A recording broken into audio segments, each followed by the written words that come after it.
ভালো করে একটা জিনিস বুঝবেন, এই জায়গাটা যদি ভুল হয়ে যায়, আপনাদের অ্যাপ্লিকেশনটা হবে। আপনারা দেখতে পারবেন যে ফোনে এসএমএস এসছে, আপনাদের ট্র্যাকিং আইডিও পেয়ে যাবেন, স্ট্যাটাস চেক করতে পারবেন, সমস্ত কিছু হবে, কিন্তু ব্যাংকে টাকা আসবে না। হ্যাঁ, ঠিকই শুনেছেন। এই জায়গাটা, এই মেন পয়েন্টটা, এইখানে যদি আপনাদের ভুল করে দেন এই ব্যাংকের জায়গাটা, তাহলে কিন্তু আপনাদের ব্যাংকে টাকা আসবে না। অ্যাপ্লিকেশন হবে কিন্তু ব্যাংকে টাকা আসবে না। আজকের ভিডিওতে দেখব যে যুবসাথীতে ঠিক কোন ভুলগুলো করলে আপনারা টাকা পাবেন না, ঠিক আছে? প্রথমে কি আছে যে এখানে একটা ছবি, এখানে ছবি দিতে হবে, এটা মাস্ট। ছবি ধরে ছবি একটা দিতেই হবে।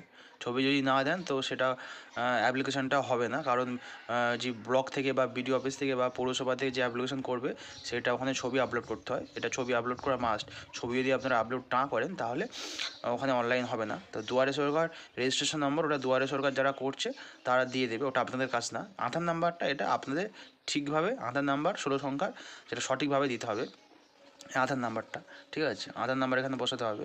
তারপরে কি বেনিফিশিয়ারি নামটা এখানে সবটা বড় হাতের সঠিকভাবে বসাতে হবে, যে নাম যেই নাম আছে সেই নামটা সঠিকভাবে এটা বসাতে হবে। সেইটা বসাতে হবে কি, মাধ্যমিক বা যেই সমমানের যেই পরীক্ষার সার্টিফিকেট দিচ্ছে ওখানে, সেই সার্টিফিকেটে যেই নাম আছে সেই নামটা এখানে বসাতে হবে। এটা কিন্তু আধার কার্ডের অনুযায়ী নাম হবে না, এটা হবে কি মাধ্যমিকে সার্টিফিকেটে যেই নাম আছে সেই নাম অনুযায়ী এখানে নামটা বসাতে হবে। তারপরে মোবাইল নম্বর বসাতে হবে। কোন মোবাইল নম্বরটা? যেই মোবাইল নম্বরটা ব্যাংকের সাথে লিঙ্ক আছে বা ব্যাংকের বইতে যে মোবাইল নম্বরটা আছে সেই মোবাইল নম্বরটা এখানে বসাতে হবে সঠিকভাবে, ঠিক আছে? তারপরে কি, তারপরে এখানে যেটা আছে যে মেল ফিমেল, এটা আপনাদের কোনো বিষয় না, এটা আপনারা সঠিক দিলেও ওরা দেখে নেবে যারা ফিল আপ করছে, আর সব বেঠিক দিলেও ওরা দেখে নেবে। তারপরে গুরুত্বপূর্ণ বিষয় কি, এই জন্ম তারিখ, এইটা সঠিকভাবে বসাতে হবে আধার কার্ড অনুযায়ী। আধার কার্ডে যেই জন্ম তারিখ আছে সেই জন্ম তারিখ অনুযায়ী সঠিকভাবে এটা বসাতে হবে। তারপরে কি করতে হবে, যে বাবার নাম এটা এখানে বসাতে হবে সঠিকভাবে, যেটা বাবার নাম বসাতে হবে, মায়ের নামটা বসাতে হবে, ঠিক আছে?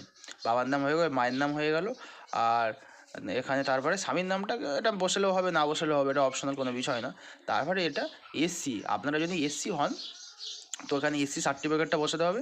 কেউ যদি এসটি হয় এসটি সার্টিফিকেটটা বসাতে হবে। কেউ যদি ওবিসি হয় তো ওবিসি সার্টিফিকেটটা এখানে বসাতে হবে। আপনি যদি বিবাহিত হন তো এখানে বিবাহিত জায়গা টিক মারবেন, আপনি যদি বিবাহিত না হন এখানে আনম্যারিডের জায়গা টিক মারবেন, দুটো হয়ে গেল, ঠিক আছে? তারপরে কি, আপনার গ্রামের নাম দেবেন। হাউস নাম্বার এটা আপনি ফাঁকা রাখতে পারেন, কোনো সমস্যা নেই, ঠিক আছে? তারপরে আপনার এই গ্রামের নাম দেবে, ভিলেজ, যেই ভিলেজ সেই ভিলেজের নাম দেবেন। তারপর পোস্ট অফিস, আপনার সঠিক পোস্ট অফিসের নাম দেবেন। এগুলো কিন্তু সঠিকভাবে ফিল আপ করবেন, কারণ আধারে অনেক সময় ভিলেজের নাম থাকে না, আধারে অনেক সময় পোস্ট অফিসের নাম থাকে না। যখন যারা ফিল আপ করবে তখন কিন্তু আপনাদের ওই আধার কার্ড দেখে, আপনারা এখানে হয়তো ভুল দিয়ে দিলেন বা এখানে হয়তো ধরো ফাঁকা রাখলেন, তাহলে যারা ফিল আপ করবে তারা ওই বারবার আধার কার্ড দেখে ফিল আপ করবে, এইটা কিন্তু তাদের সময় থাকে না, ঠিক আছে? এই এতগুলো ফর্মের মধ্যে যে আপনার আধার কার্ডটা বার করলো বা আপনার আধার কার্ডটা দেখে খুঁজবে যে আপনার ভিলেজ কোথায় বা খুঁজবে আপনার পোস্ট অফিস কোথায়, অত খোঁজার সময় নেই, ঠিক আছে? সেই জন্য আপনাদের ফর্ম ফিল আপটা আপনাদের দায়িত্ব নিয়ে সঠিকভাবে করতে হবে, যাতে তারা ফর্ম এন্ট্রি করার সময় অনলাইনে তাড়াতাড়ি সঠিকভাবে করে দেয়। তো তারপরে কি, আপনার যদি পঞ্চায়েত এরিয়া হয় পঞ্চায়েতের নাম এখানে সঠিকভাবে বসাবেন, যদি ওয়ার্ড নাম্বার থাকে ওয়ার্ড নাম্বারে। তারপর এখানে ব্লক বা পৌরসভা আছে, যাদের ব্লক তারা এখানে ব্লক দেবে, যাদের যে পৌরসভা তারা এখানে পৌরসভা দেবেন, ঠিক আছে? তারপর থানা, যেই থানাটা এখানে উল্লেখ করবেন, কী থানার নাম সঠিকভাবে দেবেন। জেলা, এটা উত্তর চব্বিশ পরগনা হলে উত্তর চব্বিশ পরগনা, দক্ষিণ চব্বিশ পরগনা হলে দক্ষিণ চব্বিশ পরগনা, যার যেই জেলা তার সেই জেলাটা দেবেন। তার পিনকোড সেই জেলা অনুযায়ী পিনকোড দেবেন। এই পর্যন্ত এখানে কিন্তু সব ক্লিয়ার হয়ে গেল, ঠিক আছে? যেটা আমি বললাম এই পর্যন্ত সব ক্লিয়ার হয়ে গেল। তারপরে এদিকে এইটা দেখুন, এটা কিন্তু এখানে মাধ্যমিকের অ্যাডমিট কার্ড বা মার্কশিট দেখে সঠিকভাবে এখানে রোলটা দেবেন। ওখানে দেখবেন রোল আছে, স্পেস নম্বর আছে, রোলের জায়গায় সঠিকভাবে রোলটা দেবেন, নাম্বারের জায়গায় সঠিকভাবে নাম্বারটা দেবেন। তারপর এখানে কোন ইয়ারে পাস করেছেন সেই ইয়ারটা এখানে উল্লেখ করবেন, ঠিক আছে? যে কোন ইয়ারে আপনারা পাস করেছেন। তারপরে সেটা কোন বোর্ড, আমাদের সিবিএসসি বোর্ড হলে সিবিএসসি করে টিক, ডব্লিউবিএসসি বলে ডব্লিউবিএসসি করে টিক, আর আইসিএসসি হলে আইসিএসসি করে টিক, বোর্ডটা এখানে দেবেন। এবং হায়েস্ট কোয়ালিফিকেশান কত আছে, কারোর এইচএস থাকতে পারে, কারোর মাধ্যমিক থাকতে পারে, কারোর গ্র্যাজুয়েশন থাকতে পারে, যার যেটা আছে সেইটা দেবেন, হায়েস্ট কোয়ালিফিকেশান। তারপর এখানে এইটা সবথেকে হচ্ছে ইম্পর্টেন্ট জায়গা হচ্ছে এইটা, এতক্ষণ যা আপনারা দিয়ে এলেন সেইগুলোর থেকেও এইটা কিন্তু সবথেকে গুরুত্বপূর্ণ বিষয়। এখানে ভুল হয়ে গেলে কিন্তু আপনার অ্যাপ্লিকেশনটা আপনাদের হবে কিন্তু ব্যাংকে টাকা আসবে না। তাই এই জিনিসটা আপনাদের দায়িত্ব সহকারে সঠিকভাবে দিতে হবে। ব্যাংকের নাম, কোন ব্যাংক সেই ব্যাংকের নাম দেবেন। যদি পাঞ্জাব ন্যাশনাল ব্যাঙ্ক হয় পাঞ্জাব ন্যাশনাল ব্যাঙ্ক, যদি স্টেট ব্যাঙ্ক হয় স্টেট ব্যাঙ্কের নাম, যা ব্যাঙ্ক সেই ব্যাঙ্কের নামটা এখানে সম্পূর্ণভাবে দেবেন, হয়ে গেল।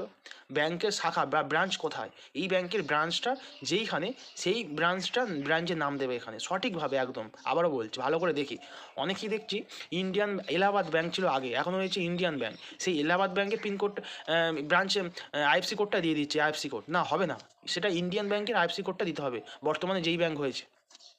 তো সেই অনুযায়ী ব্যাঙ্কের অ্যাকাউন্ট নাম্বার, সেই ব্যাঙ্কের অ্যাকাউন্ট নাম্বারটা দেবেন, এটা চেঞ্জ হয় না। তো যেই ব্যাঙ্কের বই আছে সেই বইয়েরতে অ্যাকাউন্ট নাম্বার লেখা আছে, ব্যাঙ্কের অ্যাকাউন্ট নাম্বারটা এখানে দেবেন, ঠিক আছে। দেওয়ার পরে এই ব্যাঙ্কের আইএফসি কোড, এই আইএফসি কোডটা সঠিকভাবে সম্পূর্ণ দেবেন যে সেই ব্যাঙ্কের কোন আইএফসি কোড। দেওয়ার পরে এখানে কিন্তু নো করবেন, আপনারা এখানে হ্যাঁ করবেন না। যদি হ্যাঁ করেন তাহলে আপনারা এই স্কিমে টাকা পাবেন না, কারণ এখানে লেখা আছে অন্য কোনো সরকারি সাহায্য পান কি না, রাজ্য সরকার প্রদত্ত শিক্ষাগত সুবিধা বা বৃত্তি ছাড়া, মানে স্কলারশিপ ছাড়া অন্য কোনো, যেমন আছে তো আপনার Lakshmi Bhandar, old age pension, এগুলো কি পান? যদি হ্যাঁ করেন তাহলে কিন্তু টাকা পাবেন না, এখানে আপনাদের না করতে হবে। তারপরে কি, আপনাদের যে ডকুমেন্টগুলো দিয়েছেন সেইগুলো টিক মারতে হবে এখানে।